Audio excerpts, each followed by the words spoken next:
Good evening, everybody. Dr. Vasquez here, coming to you live. And right now I'm going to talk about chemical or xenobiotic or pesticide exposure and how your body has to deal with that in terms of nutrition and so-called detoxification.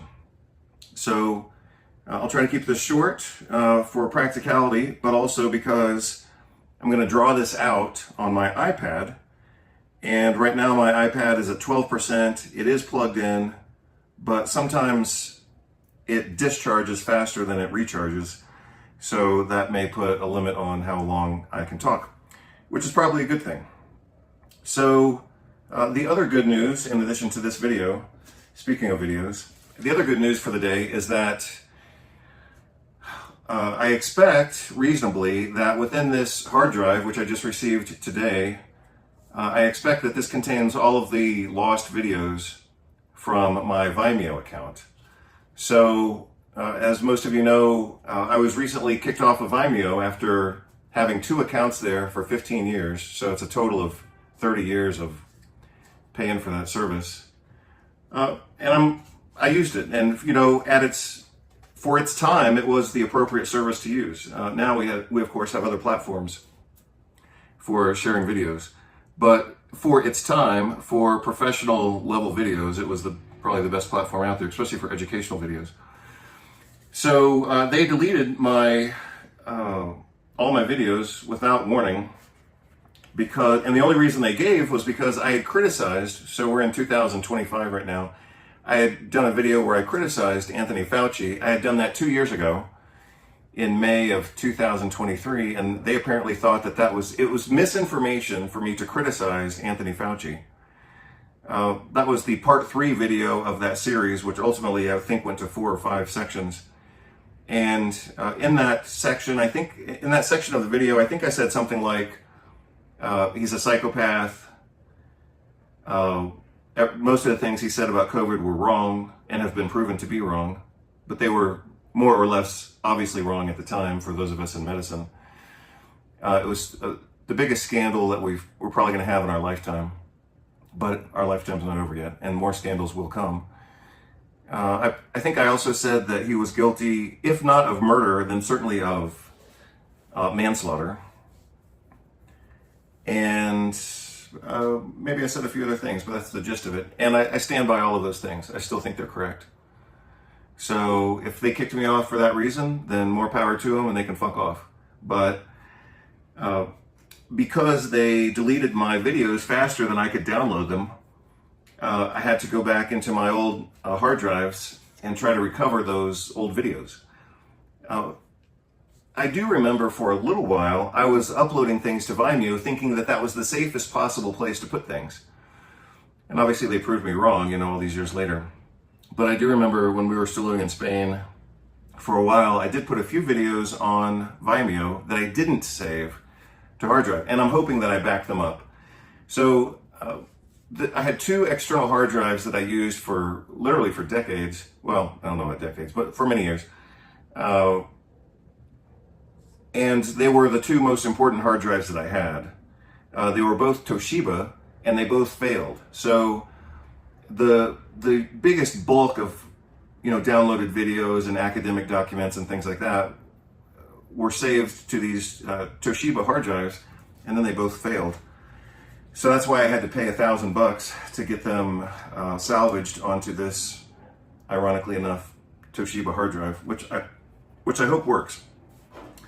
I don't have the proper, actually I guess I do, because I have both my computers with me. I was about to say I don't have the proper cable, but if I use my old computer, I could access the disk, but that's actually not correct, because supposedly they formatted it for Mac, but I don't have the appropriate cable to connect to my Mac, so I can't access it right now because of cable and platform mismatches. So anyway, let's talk about pesticides. Today I had a personal exposure to pesticides. I wasn't expecting that, but I was in this space, cleaning up this little office space that I have, and I took out a piece of furniture that had been left over from the previous occupants of this space, and behind the furniture was some white dust. which I thought was just sheetrock dust or plaster dust or whatever. So I didn't think anything of it whatsoever. But as I was vacuuming up that dust, what became very clear is that it was ant poison. I could tell by the smell. I'll have to look up, I don't even know how I would look it up, but I could try to look it up to see what kind of poison it was, but it was definitely some type of pesticide, either a natural derivative or something totally synthetic. I mean, it could be DDT for all I know. But apparently they had put some type of pesticide back there for whatever reason behind the furniture, which for them may have been a reasonable choice. But for me, getting rid of that old furniture and trying to clean it up, when I was vacuuming up that dust, what became very clear very fast was that, like I said, it was a pesticide. I'm going to close my window real quick. Hold on just a second. Just to avoid. Hold on, let me close. One more.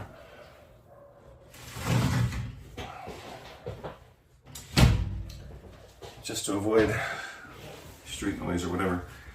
So, like I said, I got rid of this old piece of furniture. Behind it was some white dust. Turned out to be some type of insecticide, presumably some type of ant poison. But it got stuck. It was, of course, then it was in the filter system of the vacuum. So as soon as I smelled what it was, I opened all the windows and took the vacuum downstairs and eventually tried to empty it out. But it's a cloth filter and, I couldn't get rid of all the pesticides. So as I was hanging a few pieces of art, like this one and that one, I had to drill holes in the wall, and I was drilling the holes in the wall and, aspirating or vacuuming out the dust as it was being created. So I had repeated exposure to this. I think it was probably relatively minimal, but it was still something. I mean, I could still smell it. Every time I activated the vacuum, I could smell this insecticide, pesticide. So for that reason, I started thinking about detoxification pathways and all this kind of stuff. So for those of you who have never studied pharmacology, or those of you who haven't studied pharmacology in decades, or for those of you who studied pharmacology and you never really got a good practical takeaway, I'm going to talk about detoxification right now. Everybody talks about detox. I reasonably suspect that a lot of people who talk about it don't know what they're talking about. So let's talk about detoxification. So let's assume reasonably and correctly that in my case, for example, I was working in this space today trying to straighten it out, and excuse me, had some inhalation exposure to pesticides. The route, in this case, the route of administration, I don't really think it matters that much. I'm not going to make a big deal out of it. Obviously, I inhaled whatever this dust was, but it could also be, glyphosate in your genetically modified corn or soy products or whatever, especially if you're in the United States. So the question that I'm going to answer is, how does the body deal with chemical exposure? So chemical is kind of a casual term, and it's certainly appropriate.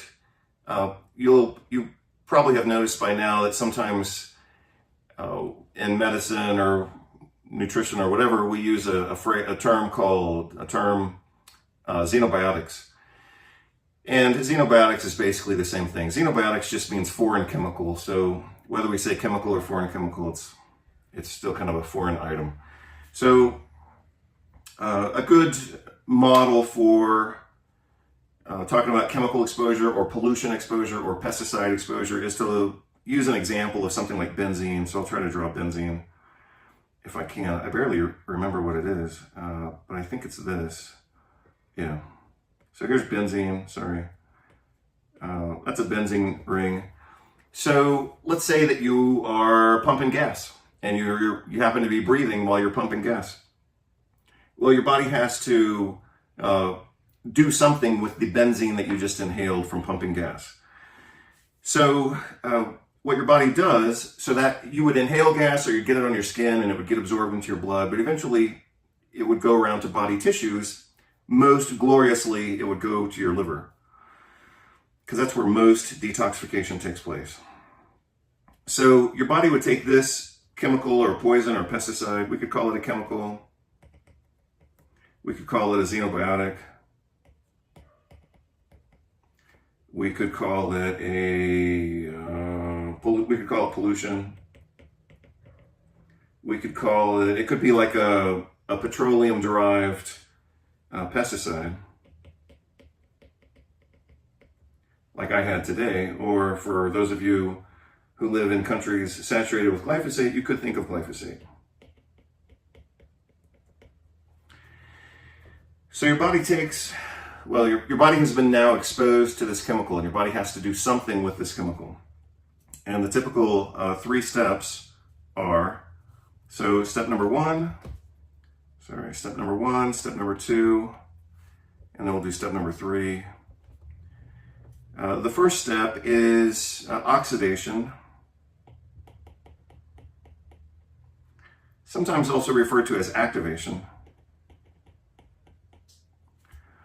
And that's when the body attaches some type of moiety or biochemical structure to this. Your body's going to structurally and physically change this molecule, typically by adding some type of hydroxyl group or some type of free radical group. Now, at this point, this is what we call phase 1. So phase 1 is an oxidation or activation reaction where your body, again, attaches through a free radical generating process some type of moiety. And let's just assume it's a hydroxyl radical like this. Now, at this point, see, the reason that your body has to do this is because the benzene itself is not water soluble. So your body is trying to make something from petroleum or a pesticide or a chemical or gasoline. Your body's trying to turn that into something that's water soluble because you have to excrete this, for example, out through the urine or through your kidneys or through sweat. And so to facilitate that excretion, your body has to make this fat-soluble item into something water-soluble. So we do this oxidation reaction. Again, it can happen in any body tissue, but it typically happens in the liver. So now this is slightly more water-soluble, but not completely. It could be better. However, because we've attached a radical onto this, or a reactive group onto this, for those of you who have studied kind of higher levels of pharmacology, then you would appreciate that this is also now called, even though it's slightly more water soluble, so we're going in the right direction, but we actually created something more dangerous in the process. And this is called a reactive intermediate.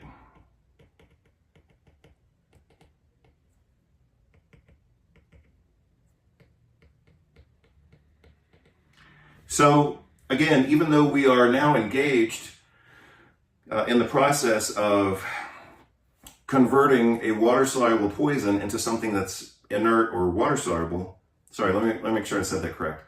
We're in the process of converting a fat-soluble toxin into something that's water-soluble and then could be excreted. So the first step is oxidation or activation.